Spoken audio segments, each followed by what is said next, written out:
स्वास्थ्य मंत्रालय द्वारा आज सोमवार 10 अगस्त सुबह 8 बजे जारी आंकड़ों के अनुसार पिछले 24 घंटों में कोरोना की फिर से रिकॉर्ड 62,064 नए मामले सामने आए। इसके अलावा देश भर में कोरोना से 1007 मरीजों की मौत हो गई। साथ ही इसी बीच कोरोना से पीड़ित 54,859 मरीजों को स्वस्थ किया जा चुका है। देश भर में अब कोरोना वायरस से संक्रमित मरीजों की संख्या 22,15,074 हो गई है।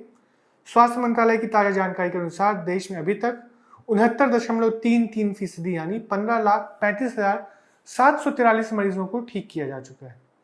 लेकिन संक्रमण के कारण अभी तक 44,386 मरीजों की मौत हो चुकी है।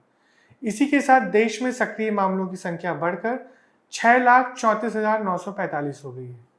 आईसीएमआर द्वारा जारी आंकड़ों के अनुसार अब तक कुल 2,45,83,558 सैंपल की जांच की गई, जिनमें से 4,77,023 सैंपल की जांच बीते 24 घंटों में ही हुई है। 9 अगस्त यानी भारत छोड़ो आंदोलन की 78वीं वर्षगांठ के ऐतिहासिक मौके पर केंद्र व राज्य सरकारों की मजदूर व किसान विरोधी नीतियों के खिलाफ देश भर में लाखों की संख्या में मेहनतकश आम लोग सड़कों पर उतरे। मजदूरों ने भारत बचाओ दिवस मनाया तो किसानों ने किसान मुक्ति दिवस मनाया। यह आंदोलन भी अपने आप में ऐतिहासिक रहा, क्योंकि केंद्रीय ट्रेड यूनियन ने किसान संगठन, सार्वजनिक उपक्रमों की कर्मचारी यूनियन, फेडरेशन और स्कीम वर्कर्स के साथ साथ ही छात्रों ने भी मोदी सरकार के खिलाफ हल्ला बोला। इस प्रदर्शन का आह्वान 11 केंद्रीय ट्रेड यूनियन, दर्जनों राष्ट्रीय फेडरेशन सहित सैकड़ों किसान संगठनों ने किया था। जम्मू कश्मीर को विशेष दर्जा देने वाले अनुच्छेद 370 को निष्प्रभावी बनाने, राज्य को 2 भागों में विभाजित करने और फिर अयोध्या में राम मंदिर का शिलान्यास करने के बाद भारतीय जनता पार्टी और मोदी सरकार के एजेंडे में आगे क्या है? सत्ताधारी दल और आरएसएस को नजदीक से जानने वाले बताते हैं कि अगला मुद्दा है समान नागरिक संहिता।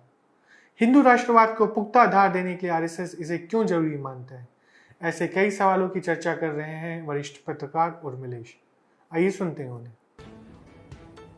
सवाल बड़ा है कि क्या कश्मीर जो 5 अगस्त 2019 में बड़ा फैसला हो गया था, जो आरएसएस बीजेपी के हिसाब से, उनके एजेंडे के हिसाब से बहुत बड़ा एक अचीवमेंट था मौजूदा सरकार के लिए, क्योंकि वो बार बार कहते थे और मैं समझता हूं कि उन्होंने कई बार इलेक्शन जो उनके मैनिफेस्टो थे, लगभग सभी इलेक्शन मैनिफेस्टो में वो कहते आ रहे थे कि आर्टिकल 370 को खत्म करेंगे।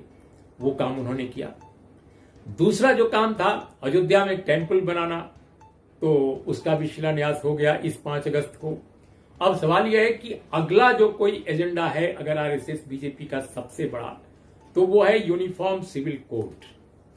आपने देखा होगा कि अयोध्या में भी जो स्पीचेस थी बड़े नेताओं की, उसमें 15 अगस्त और 5 अगस्त को एक तरह से पैरेलल, दोनों को समानांतर खड़ा करने की कोशिश की गई और तमाम देश के शहरों में उसके बाद से ही बीजेपी और आरएसएस के कार्यकर्ताओं में 5 अगस्त को लेकर एक जोश देखा गया। कुछ एक जगह हमने सोशल मीडिया पर देखा कि 5 अगस्त के नाम पर रोड के नाम या मार्ग के नाम या गली के नाम भी रखने की एक बात चल पड़ी है। अब हमारा ये कहना है कि ये यूनिफॉर्म सिविल कोड आखिर क्या बला है, क्या मामला है जो आरएसएस बीजेपी के लिए बहुत महत्वपूर्ण एक मुद्दा रहा है। हमारे संविधान में थोड़ा ये एक जटिल जो संवैधानिक जो पहलू है उसको समझने की जरूरत है। हमारे संविधान में नीति निर्देशक सिद्धांत कुछ है, और अगर आप नीति निर्देशक सिद्धांतों को देखें तो जो हमारी आर्टिकल 36 से लेकर 51 तक ये जो नीति निर्देशक सिद्धांत हैं, जिनको डायरेक्टिव प्रिंसिपल्स कहते हैं, इसी के तहत आर्टिकल 44 में हमारे यहां समान नागरिक संहिता यानी यूनिफॉर्म सिविल कोड बाकायदा दर्ज है। ऐसा नहीं है कि उसको कोई नए ढंग से लाना है, वो बाकायदे दर्ज है। ये राज्यों पर छोड़ा गया है कि वो जहां जहां जिस तरह के हालात हैं उसके हिसाब से काम करेंगे। लेकिन यूनिफॉर्म सिविल कोड का मतलब 1 nation 1 culture, 1 nation 1 colour, 1 nation 1 food, 1 nation 1 dance, 1 nation 1 marriage methodology, यानी जिस तरह से शादी के रीति रिवाज हैं सब एक तरह से कर दिए जाएंगे, ऐसा नहीं होता।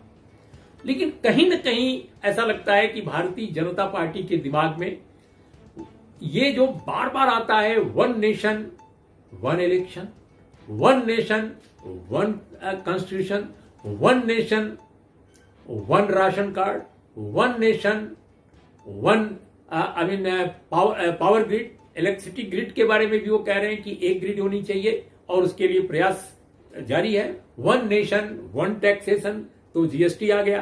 तो हमारा ये कहना है कि इतने बड़े, इतने विशाल और विविध और विविधता भरे देश में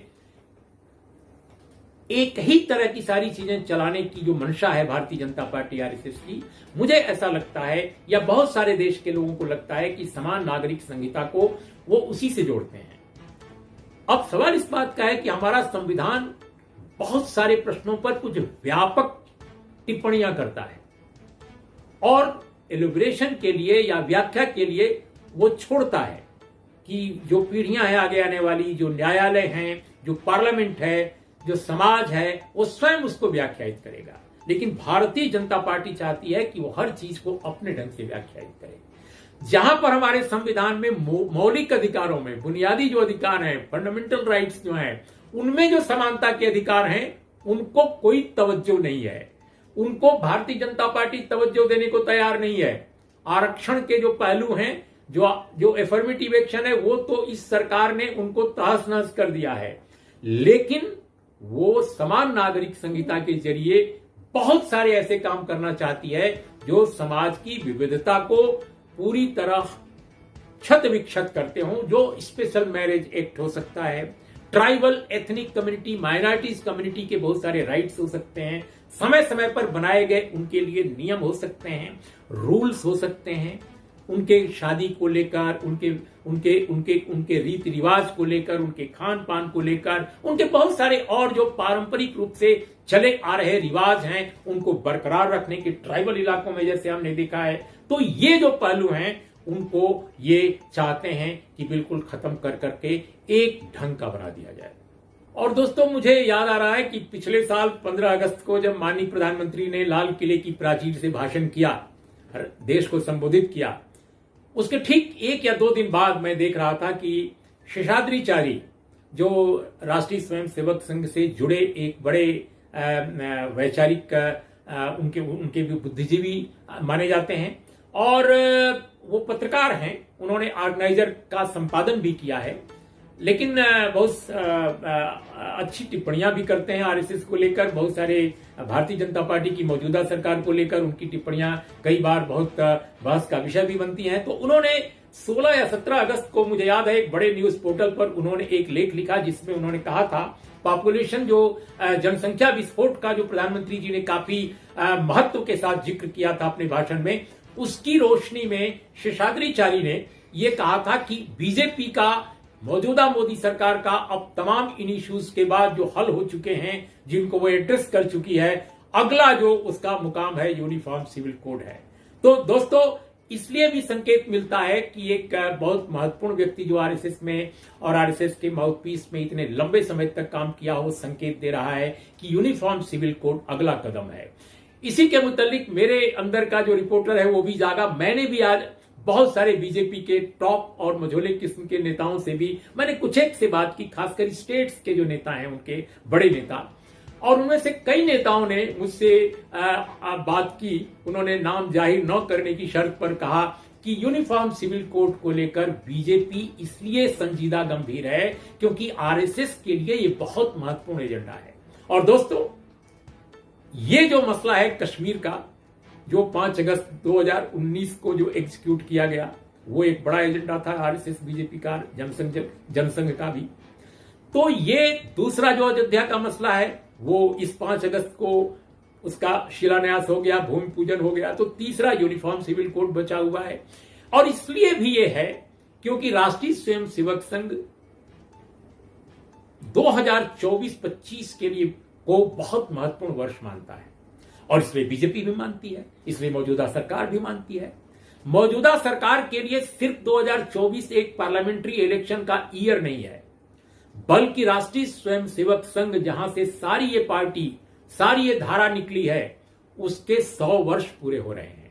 और 100 वर्ष पूरे होने के मौके पर उसने भी जो उसका जो स्वप्न है जिसकी वो परिकल्पना सांस्कृतिक राष्ट्रवाद के रूप में आरएसएस करता है, और वो दरअसल हिंदू राष्ट्र है। और ये जो हिंदू राष्ट्र है, जिस परिकल्पना के आधार पर उसने अपनी राजनीति को विस्तार दिया, कहीं ना कहीं उसको लगता है कि 100 वर्ष पूरे होने से पहले उसका ये सपना पूरा हो जाए। और जिस तरह से भारत में विपक्ष की बड़ी पार्टियां जो संवैधानिकता की दुहाई देती हैं, आज लगभग समर्पित हैं, लगभग नतमस्तक हैं, उन्होंने लगभग कंप्रोमाइज कर लिया है। खासकर मैं बड़ी पार्टियों के बारे में कह रहा हूं, वो नरम हिंदुत्व के साथ पेश हो रही हैं, तो ऐसा कहीं ना कहीं लगता है कि बीजेपी के लिए रास्ता आसान है।